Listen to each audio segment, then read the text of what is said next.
Police are searching for potential victims after a man was arrested for allegedly assaulting employees at 2 spas in the Gresham area. Fox 12's McKenna Marks joins us live outside the Gresham Police Department with the latest update on this case. So, McKenna, what can you tell us?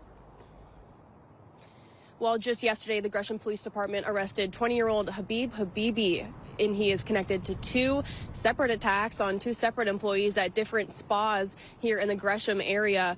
And now police believe that there may be additional victims. Now go ahead and take a look at your screens right now. This is 20-year-old Habib Habibi. He was arrested on Tuesday and is facing multiple charges, including rape, sodomy, robbery, coercion, strangulation, and attempted sexual abuse. According to Gresham Police, Habibi first went to the Red Sun Spa on Southeast 181st Avenue on November 13th. While he was there, they say he attacked an employee who was the only one working in the spa at the time.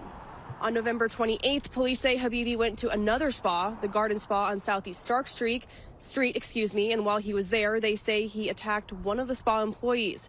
According to investigators, the worker was able to fight back and get the attention of other employees in the spa. According to Gresham PD, they were able to identify Habibi using surveillance footage from both spas. He was arrested just after 5 p.m. on Tuesday. Now, detectives are concerned that there may have been other similar attacks at the hands of Habibi, and they're asking anyone with information on these similar attacks to please get in touch with them. But for now, live in Gresham, I'm McKenna Marks, Fox 12 Oregon.